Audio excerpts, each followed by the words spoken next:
اسرائیلی police نے کئی احتجاجیوں کو گرفتار کر لیا۔ اسرائیل کی نتنیاہو حکومت پر جنگ بندی اور ہوسٹیجز کی رہائی کے لیے دباؤ بڑھتا جا رہا ہے۔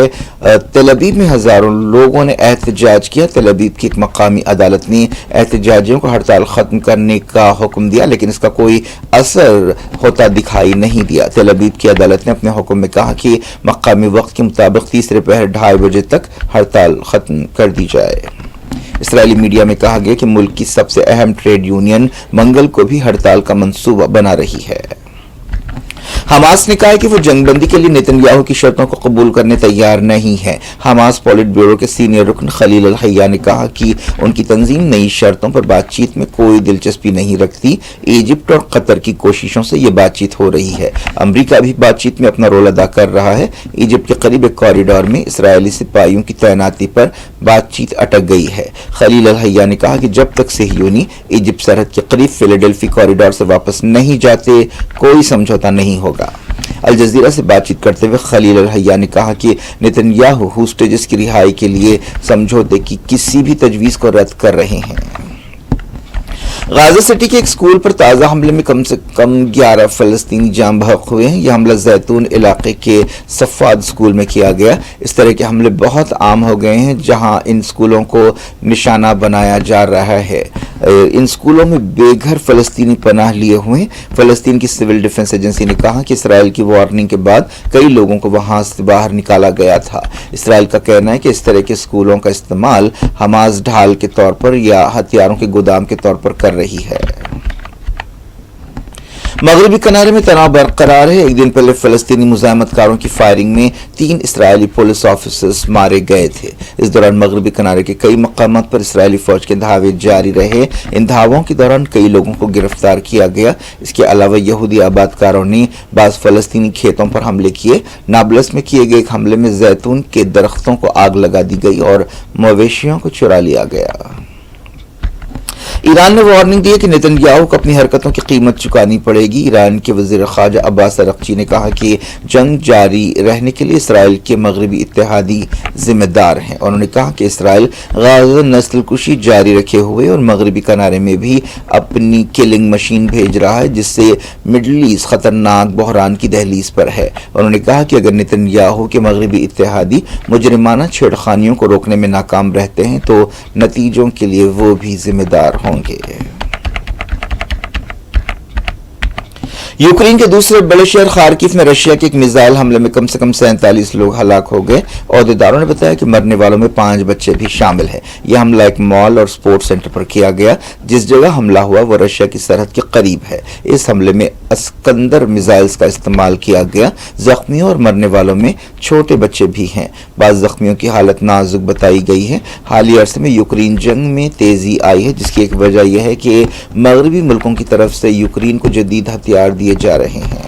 تو وینزویلا میں بڑے پیمانے پر بجلی کا بحران پیدا ہو گیا ہے۔ نکولاس مدورو حکومت نے اسے ایک سازش قرار دیا ہے۔ دارالحکومت کراکاس اور دوسرے شہروں میں جمعے کو اچانک بجلی چلی گئی۔ بجلی کے وزیر نے کہا کہ اس صورتحال کے لیے مدورو کے مخالفین ذمہ دار ہیں۔ بعد میں کئی ریاستوں میں بجلی جزوی طور پر بحال کی گئی۔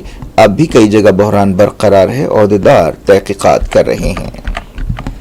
کینیڈا کے وینکوور میں پنجابی سنگر ڈھلون کے گھر پر فائرنگ کی گئی۔ یہ واقعہ کل رات پیش آیا۔ ایک شخص روہت گوڈارا نے اس کی ذمہ داری قبول کی ہے، جو لارنس بشنوئی گینگ کا رکن بتایا گیا ہے۔ ایک ویڈیو سامنے آیا ہے جس میں دیکھا جا سکتا ہے کہ ایک شخص گھر پر فائرنگ کر رہا ہے۔ اے پی ڈھلون کینیڈا کے جزیرے وکٹوریا میں رہتے ہیں۔ پچھلے سال نومبر میں لارنس بشنوئی نے کینیڈا میں سنگر جپی گریوال پر گولی چلانے کی ذمہ داری قبول کی تھی۔ اسی ٹولی کے ارکان نے اپریل میں بالی ووڈ سٹار سلمان خان کے مکان کے باہر بھی فائرنگ کی تھی۔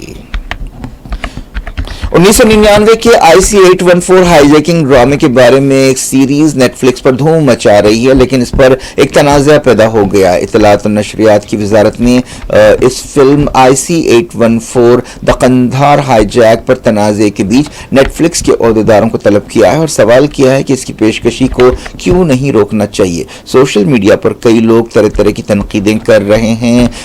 سوشل میڈیا استعمال کرنے والوں نے نشاندہی کی کہ نیٹ فلکس سیریز میں ہائی جیکرز کے غیر مسلم نام دیے جا رہے ہیں اور اس کا بوائکاٹ کرنا چاہیے. حالانکہ اس واقعے کے دوران جو IC-814 ہائی جیکنگ کا ڈرامہ تھا، ہائی جیکرز نے اپنے اصلی نام اس وقت نہیں بتائے تھے اور اپنے آپ کو مختصر فرضی ناموں سے پکار رہے تھے، کوڈ ناموں سے پکار رہے تھے، جن میں برگر، ڈاکٹر، بھولا اور شنکر وغیرہ شامل تھے. اس دوران وزارت خارجہ نے بھی اس معاملے کا نوٹ لیا ہے. 1999 میں کاٹمانڈو سے انڈین ایئر لائنز کی فلائٹ کو ہائی جیک کیا گیا تھا.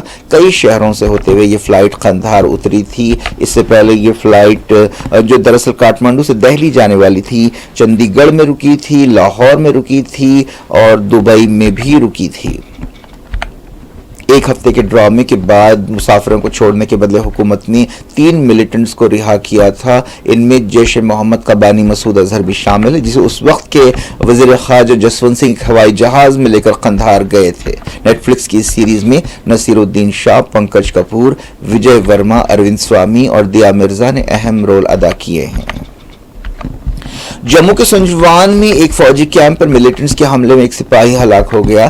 فوج کے ایک ترجمان نے یہ بات بتائی. دن کے 10:50 پر جموں کے قریب اس ملٹری اسٹیشن پر حملہ کیا گیا. اس کے بعد ایک آپریشن شروع کیا گیا اور حملہ آوروں کی تلاش کی جا رہی ہے. فوج پر ملیٹنٹس کے حملوں کے واقعات میں اضافہ ہوا ہے. جموں کشمیر میں اس مہینے 10 سال بعد اسمبلی الیکشنز شروع ہونے والے ہیں. یہ الیکشنز 3 مرحلوں میں ہوں گے.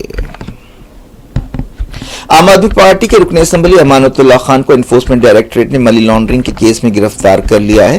دہلی وقف بورڈ میں تقررات میں دھاندلیوں کے کیس میں انہیں گرفتار کیا گیا. کرپشن کے معاملات بھی اس کیس سے جڑے ہیں. اس دوران عام آدمی پارٹی نے ED کی اس کارروائی پر تنقید کی ہے. میڈیا سے بات چیت کرتے ہوئے آپ لیڈر سنجے سنگھ نے کہا کہ سپریم کورٹ کی تنقیدوں کے باوجود ED اس طرح کی کارروائیاں کر رہی ہے.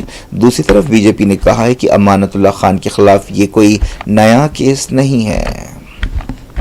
تلنگانہ کے چیف منسٹر ریونت ریڈی نے مرکزی حکومت سے مطالبہ کیا ہے کہ تلنگانہ کے سیلاب کو قومی سانحہ قرار دیا جائے اور نقصانات سے نمٹنے کے لیے ریاست کی ضروری مدد کی جائے. انہوں نے وزیر اعظم نریندر مودی سے اپیل کی کہ وہ شخصی طور پر متاثرہ علاقوں کا دورہ کریں. انہوں نے عہدیداروں کو ہدایت دی کہ وہ سیلاب سے ہونے والے نقصانات کے بارے میں تفصیلی رپورٹ مرکزی حکومت کو پیش کریں. چیف منسٹر نے police command and control room Hyderabad میں بارش اور سیلاب سے پیدا صورتحال اور راحت کوششوں کے بارے میں ایک ریویو میٹنگ کی. انہوں نے سیلاب سے مرنے والوں کے خاندانوں کے لیے معاوضے کی رقم 4 لاکھ روپے سے بڑھا کر 5 لاکھ روپے کر دی. انہوں نے مویشیوں کے نقصان کی بھرپائی کی بھی ہدایت دی. ریونت ریڈی نے بری طرح متاثرہ کھمم، بھدرادری، کوتاگوڑم، محبوب آباد اور سوریا پیٹ کے کلیکٹرز کے لیے 5 کروڑ روپے کی فوری راحت الاٹ کی. چیف منسٹر ریویو میٹنگ کے بعد صورتحال کا جائزہ لینے کے لیے کھمم روانہ ہو گئے، جہاں پر انہوں نے متاثرہ مقامات کا دورہ کیا. ایک دن پہلے وزیر اعظم نریندر مودی نے ریونت ریڈی اور آندھرا پردیش کے چیف منسٹر چندر بابو نائیڈو سے بات چیت کی تھی اور صورتحال سے واقفیت حاصل کی تھی. آندھرا پردیش بھی بارش اور سیلاب سے بری طرح متاثر ہے. اس دوران چندر بابو نائیڈو نے سیلاب سے متاثرہ علاقوں کا دورہ کیا. آندھرا پردیش میں وجے واڑہ بری طرح متاثر ہوا. کئی ہائی ویز ڈوب گئی ہیں جس سے ٹریفک متاثر ہوئی ہے. دونوں ریاستوں میں بڑے پیمانے پر امدادی سرگرمیاں جاری ہیں. آندھرا پردیش میں کم سے کم 27 جانیں گئی ہیں. تلنگانہ میں بھی جانی نقصان ہوا ہے. موسم عہدیداروں نے آندھرا پردیش اور گجرات میں مزید بارش کی پیش قیاسی کی ہے. NDRF کی ٹیمیں متاثرہ ریاستوں میں امداد کی سرگرمیوں میں حصہ لے رہی ہیں. ساؤتھ سینٹرل ریلوے نے بتایا کہ 45 ٹرینیں کینسل کر دی گئی ہیں اور 41 ٹرینوں کا رخ موڑا گیا ہے. ریلوے عہدیداروں نے بتایا کہ تلنگانہ میں کئی جگہ ریل کی پٹریوں کو نقصان پہنچا ہے، جس کی مرمت کی کوشش کی جا رہی ہے. اس دوران سینکڑوں بسوں کو تلنگانہ میں کینسل کر دیا گیا ہے. کئی ذخائر آب سے پانی چھوڑا جا رہا ہے. ندیاں بھرپور بہہ رہی ہیں. حیدرآباد میں بارش سے عام زندگی متاثر ہوئی. کل رات حیدرآباد کے گچی باولی میں 97 ملی میٹر بارش ریکارڈ کی گئی. نظام ساگر میں 57,000 کیوزک پانی پہنچا.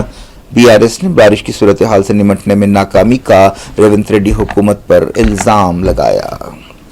کیا کچھ ہو رہا ہے آپ کی دنیا میں؟ آخر میں ہیڈ لائنز دنیا بھر سے ایک بار پھر دیکھتے ہیں. ہوسٹیجز کی لاشیں ملنے کے بعد اسرائیل میں غصہ. ہزاروں لوگ سڑکوں پر نکل آئے. کہا نیتن یاہو کچھ نہیں کر رہے ہیں.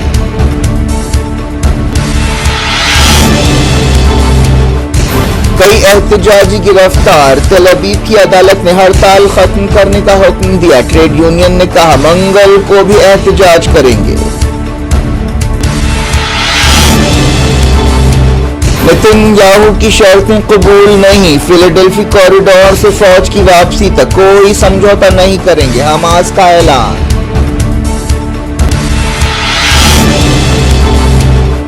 غزہ سٹی اسکول پر حملے میں 11 فلسطینی جاں بحق، مغربی کنارے میں تناؤ، فلسطینی کھیتوں پر یہودی آبادکاروں کے حملے۔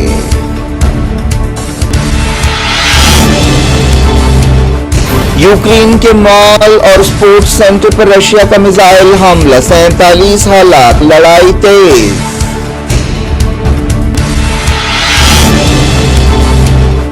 تلنگانہ کے سیلاب کو قومی سانحہ قرار دیا جائے، ریونت ریڈی نے کیا مطالبہ، کھمم کے متاثرہ مقامات کا دورہ۔ تلنگانہ اور آندھرا میں بڑے پیمانے پر راحت سرگرمیاں، 45 ٹرینیں کینسل، 41 کا رخ موڑا گیا۔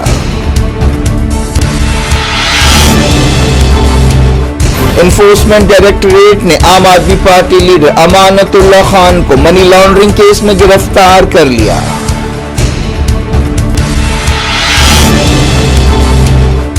جموں کے سنجوان فوجی کیمپ پر ملیٹنٹس کا حملہ، 1 سپاہی ہلاک، الیکشن سے پہلے کارروائیاں تیز۔ IC-814 ہائی جیکنگ سیریز پر تنازع، وزارت اطلاعات نے نیٹ فلکس عہدیداروں کو طلب کیا۔